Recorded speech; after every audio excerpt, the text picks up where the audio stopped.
historically what happens is, or what happened, and this is up until 1982, was the value of a human life was simply what that person would have generated in income for the remainder of their life. It was predicated exclusively on earning potential. So during that era,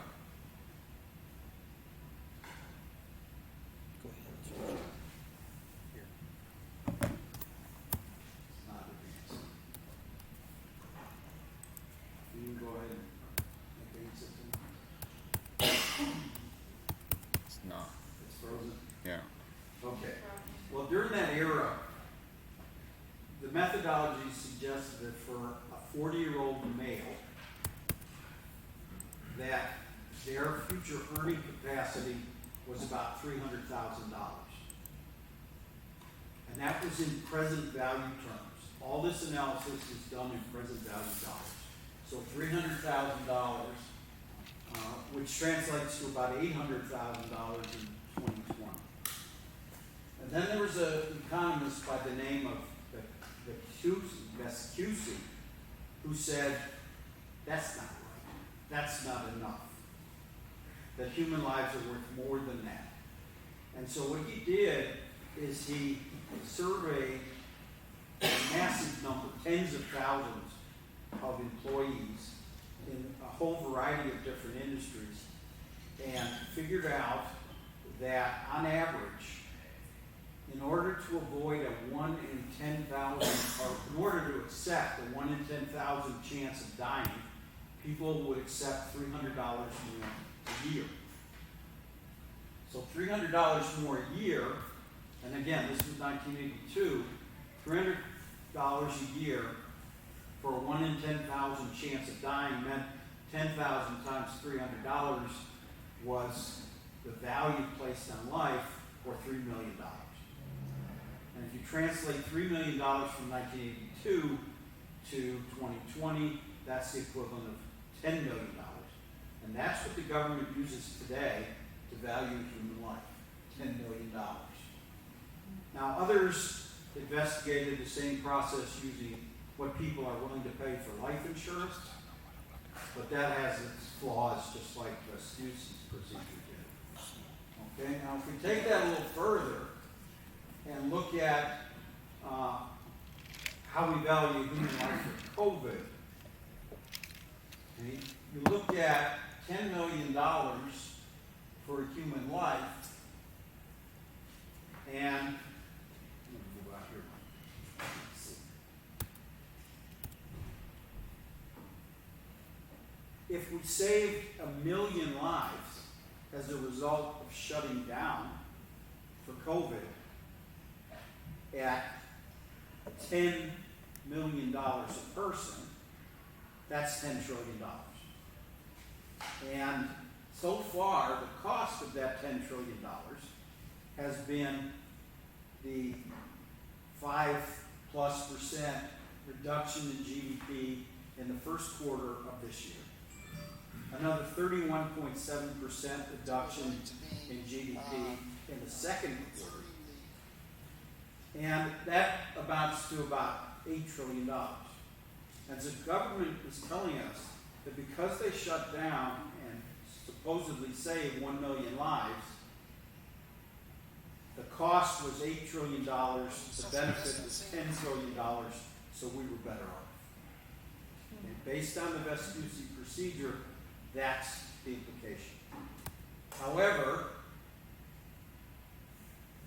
there are issues with that procedure and the implications herein, because that's only how much GDP has fallen so far. That doesn't tell us about how GDP will grow in the future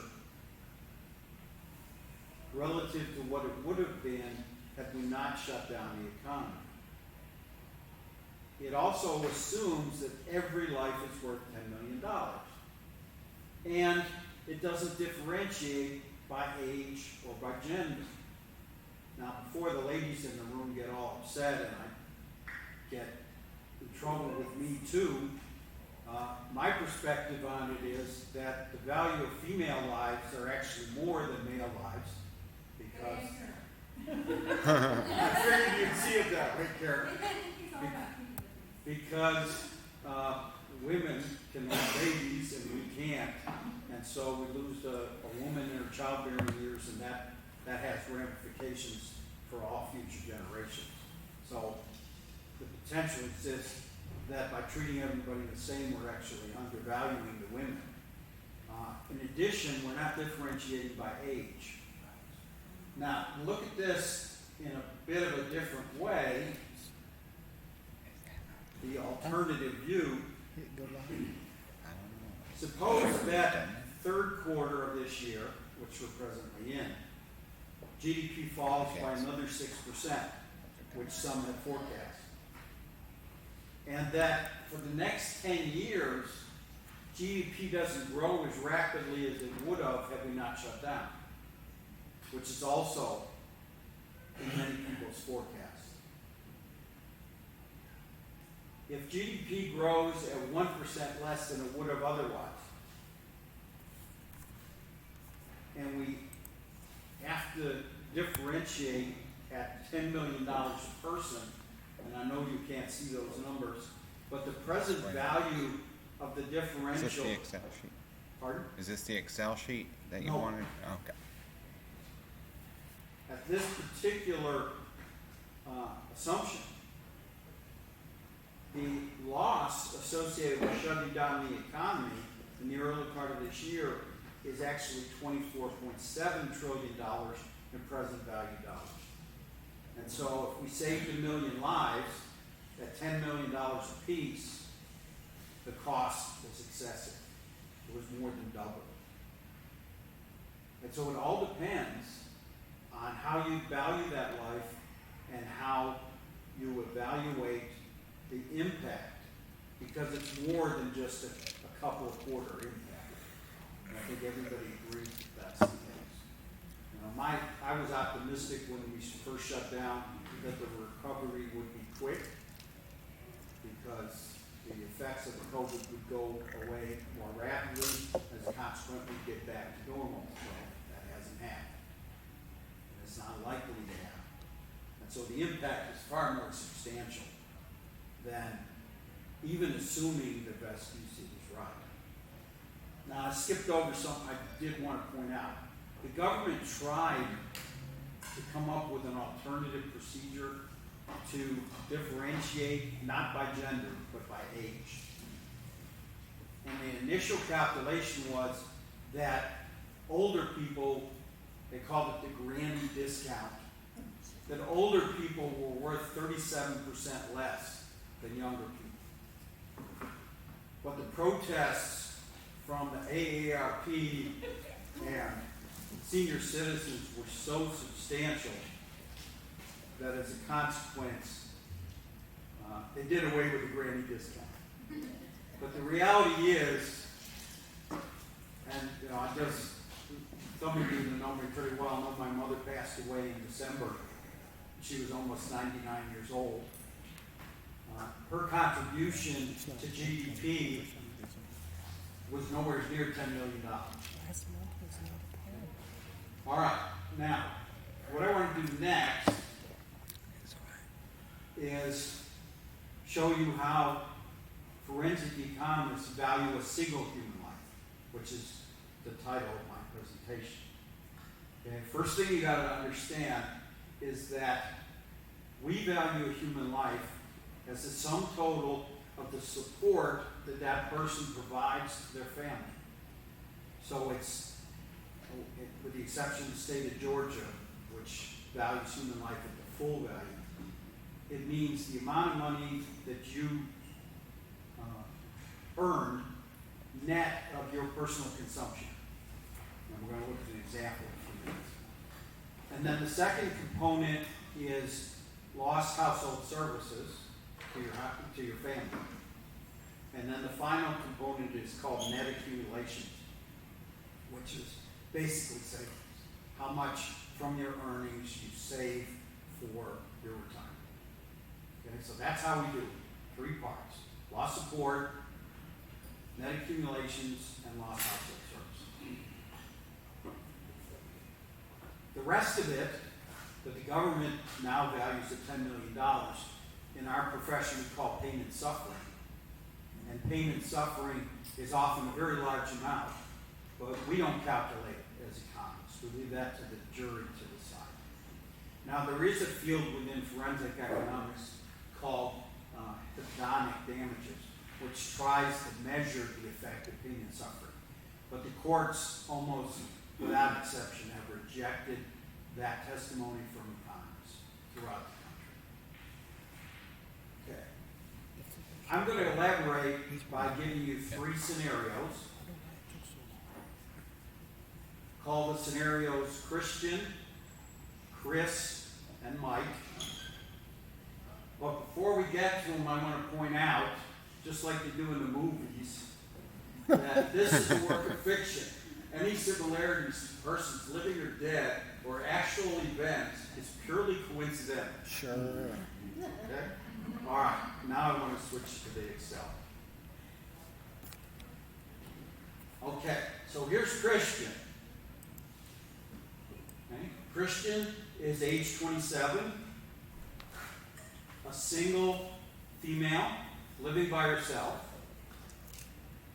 So, no children, no spouse, I should say partner these days, and living alone. Okay? This is one possible case. Now, I assume that Christian makes $40,000 a year, and that income grows. You see it goes to $41,640, which is a 4.1% annual increase. Now that's predicated on my discounting methodology, which I'll show you in a few minutes. But I'm assuming Christian every year her income is going to go up by 4.1%. Now, in the loss support category, Christian doesn't have any kids. She doesn't have a spouse. So the normal things that occur as far as support, she doesn't have. But Christian has parents, and my assumption is that Christian provides 1% of her income to her parents as income, as support. Okay? Now, I have 3 kids. They're ages 32 through 40, and I assure you the flow of funds does not go in that direction. But in order to avoid putting zeros in this column for support, because no kids, no spouse, I assume that Christian provides 1% of her income in support for her parents. Now, I have had cases like this where the child dies, adult child dies, have elderly parents, and I have to make some kind of assumption about the flow of funds from the adult child to the parents. Now, I also assume that Christian provides 1 hour a week of household services to her parents.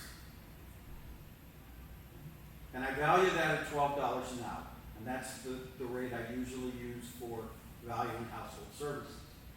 So, you combine those categories plus my assumption that she saves 2% of her income. And then if you can go down to the bottom, Tim. I assume that Christian's going to live to age 83. She's going to retire at age 67.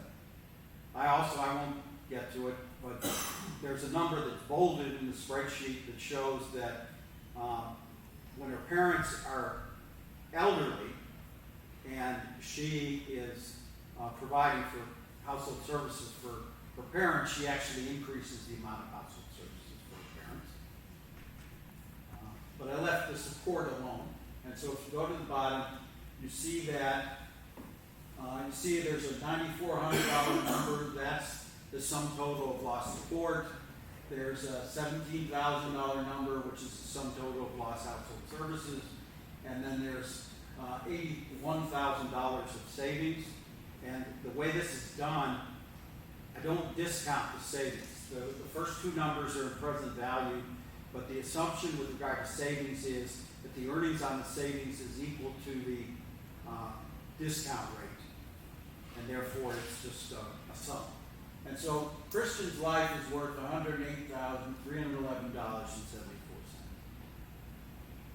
Now, that does not include pain and suffering, but does include the components that we as economists suggest. Okay. All right, go to the second sheet. Tim.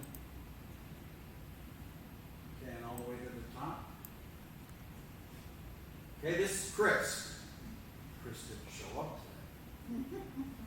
But he's fictitious anyway. Chris makes $1 million a year. Okay? See the $1 million there at age 40. So we'll start him at 40 because that's how old I assume he is. He has 2 children, 3 and 5, and a wife. So the loss support in the second column is considerably bigger than Christian's support for her parents. And the assumption there is that for his own personal consumption, it's between 5 and 6% of his income. I mean, 5.83 or something. Now you might say, nobody lives on only 5.83% of their income. But keep in mind that the loss support has to be adjusted for the fact that there are a lot of indivisible expenses that households have, and you're trying to support the family. So if you're liable for the death of somebody else, you're not just liable for what they spend, you're liable for what's left over with those indivisibilities. So the rent and the mortgage and the insurance and the taxes and all those things have to be given to the survivors. And so the consumption rate here is 5.83% of that $1 million, which is $58,300. And you'd say, well, no millionaire only spends that little. Right? But again, when you talk about the indivisibilities, that's the assumption. Okay, the next column is the household services, and household services are dependent on the age of the children. So Chris has a 3 and a 5-year-old. When you have kids under 6, your household services, even as a guy, are over 3 hours a day. It's over 22 hours a week. Now, as the kids get older, your household services decline, even for women. And so I adjust. You see the bold numbers there? They're reflective of the impacts of the loss of support. And then if you go down lower, you see one of the bold numbers at the very bottom is when the kids age out of the household. And so the actual household services go down. I assume that Chris saves 12% of his income, and I also assume that his income would go up 8% a year. Millionaires have this way of having their income grow more rapidly than the rest of us. So if you go all the way to the bottom, you see that Chris's life is worth $45.4 million. Now you kind of see the extremes here. Okay, the more money you earn, the more your life is worth. Methodologically, the more of a family you have. So if Chris had 6 children instead of 2, his personal consumption would be much smaller and the support rate would be higher. All right, go to sheet 3. And all the way to the top. This is Mike. Mike is 68 years old. He's married. He's retired. Lives on Social Security. And I'm assuming, and I don't think Mike and Linda could live on $30,000 a year, so it's probably on the low side. But I assume that Mike brings in $30,000 a year. His support rate, which is 1 minus his consumption rate, is actually much higher than Chris's. It's almost 30%. Because when you have a smaller income, you consume more of it. So your support is actually less. Your consumption rate is higher, your support is less. And then I assume that Mike provides household services, not at the rate Chris does because there's no children in the house, but it's still significant.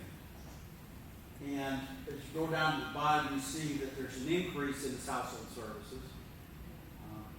But notice the zeros at the bottom of that second last column.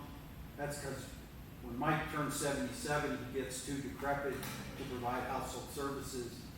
And that's actually, there's a concept called full functioning life expectancy.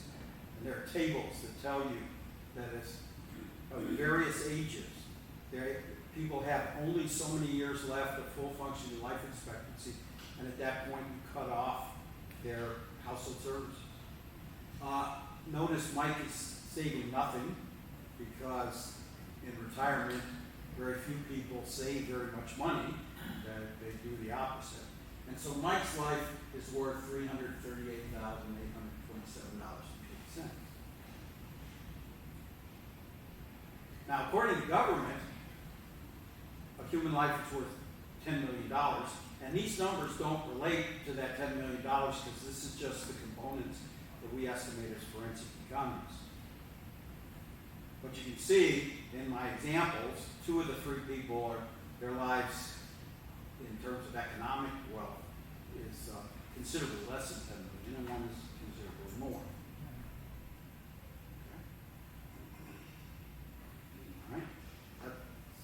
If we were to go back to the PowerPoint, all the slide that is left is questions, so I'll take questions. Tommy?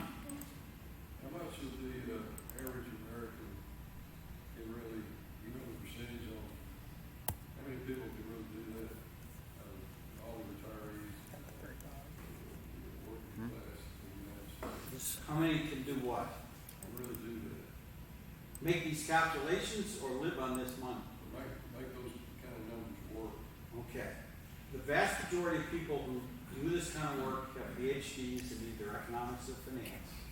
There are some people with MBAs and master's degrees, people in accounting that do this kind of work. I go up against them on occasion, and generally speaking, they don't do a very good job of it because they don't have the training in economics. They don't look at it in the context of the literature regarding this activity. But the vast majority of people who do this are PhDs in economics. Some of them do it like me, and it's a side business, and some of them, this is their only business. There's a guy in Florida named Fred Rapp. He and I hate each other. We've gone up against each other. He was on the opposite side of the Alfaro case in about 9 of the decedents. And his procedure has been canned by professional forensic economics groups. He is almost always hired by the plaintiff because his estimates are very liberal. And I happen to think mine are balanced to conservative. And so that's why we don't get along. He's also, excuse my French, an asshole. And that contributes to it as well. Leave that out. Can't publish that. All what I'm asking is how many people that retire can really have any kind of retirement of Social Security, get these kind of numbers so they can see it. Data. I'm not talking about Yeah.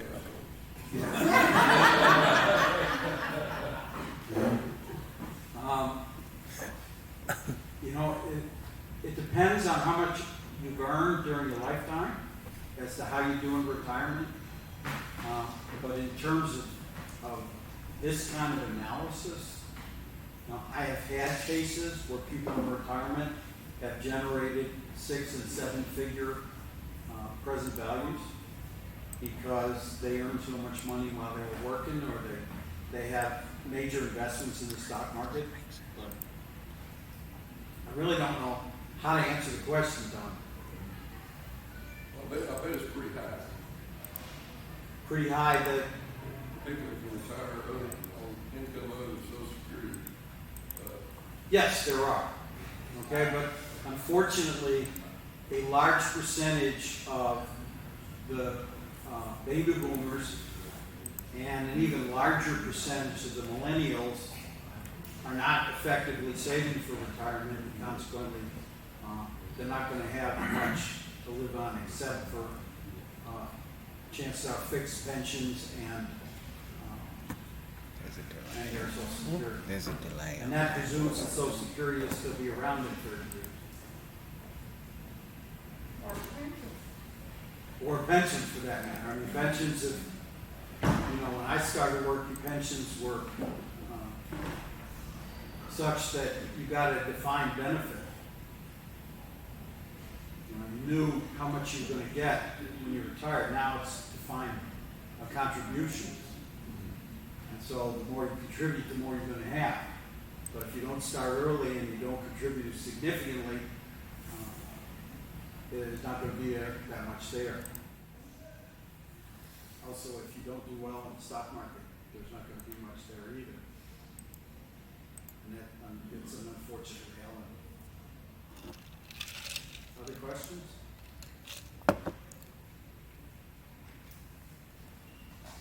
Okay. Thanks. Thank you, Paul.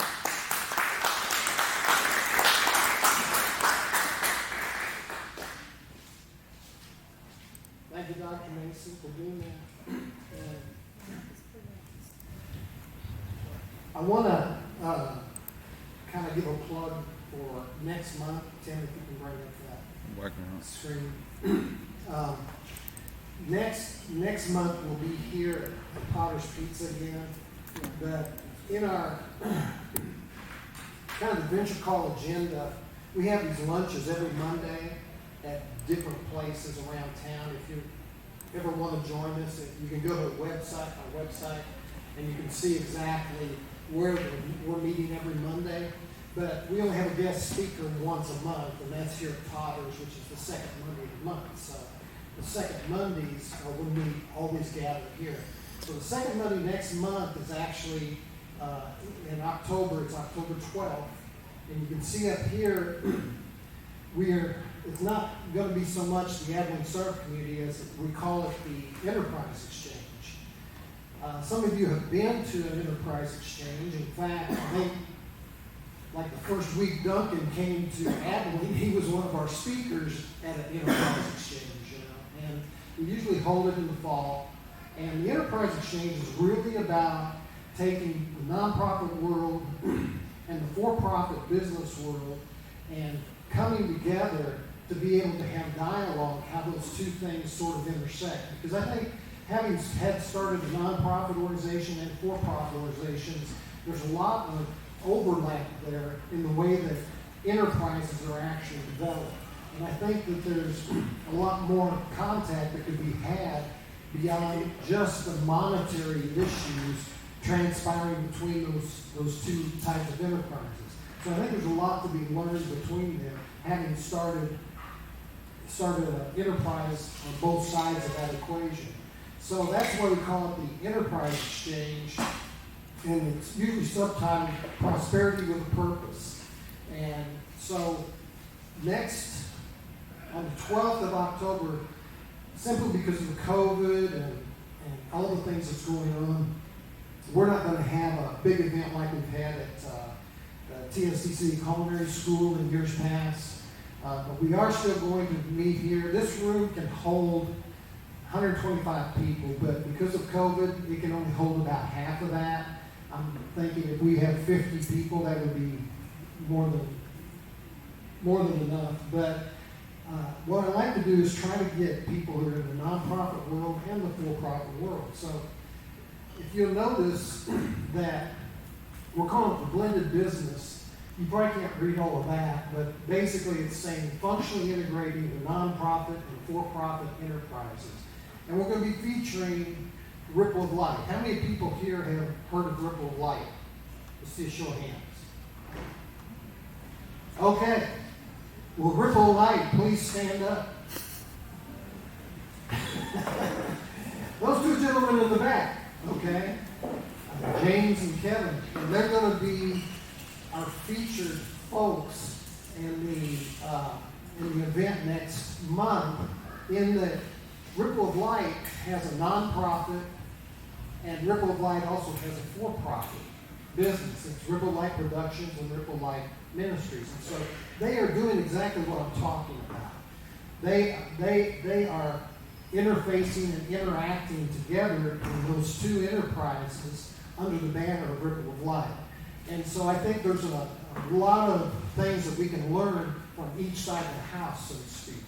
And so they're going to be our featured speakers. And I tell you, we're building a studio here in town, which is really cool.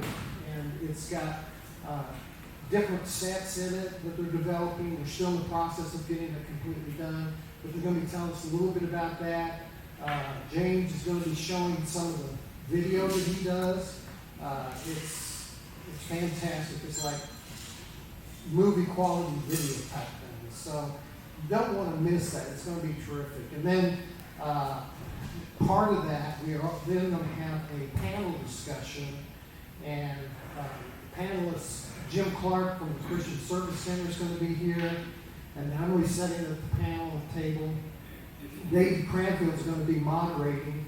And so the two Ripple Light guys and Jim Clark and I are going to be in a panel discussion discussing the pros and cons of both of those types of enterprises and how they intersect together and all that. So I hope that you can make time to come visit and be part of that.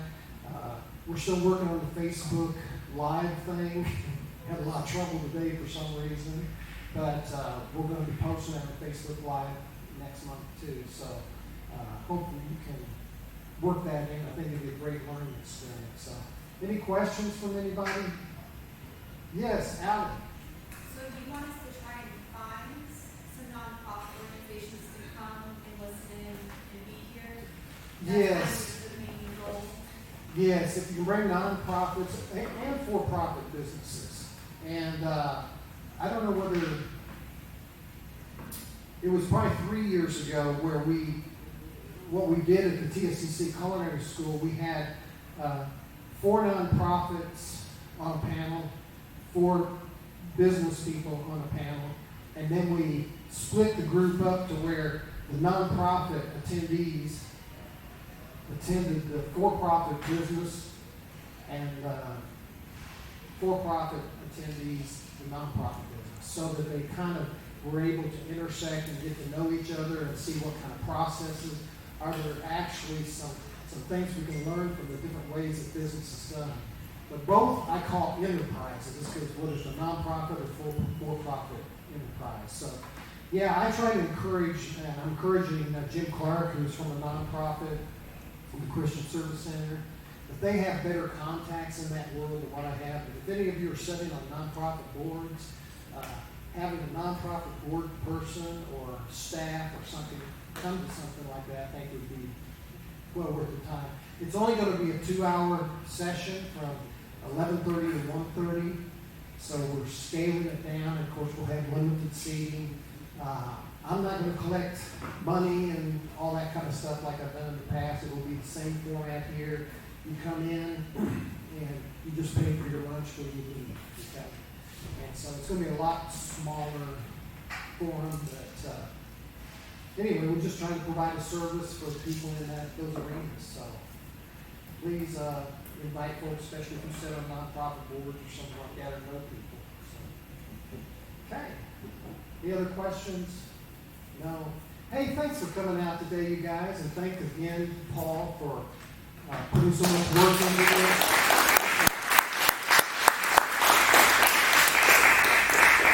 So we hope to see you next month, if not before. And thank you, Duncan and folks from Murray. I know Toby had to leave, but thanks for coming and supporting Paul. I'm sure you appreciate that.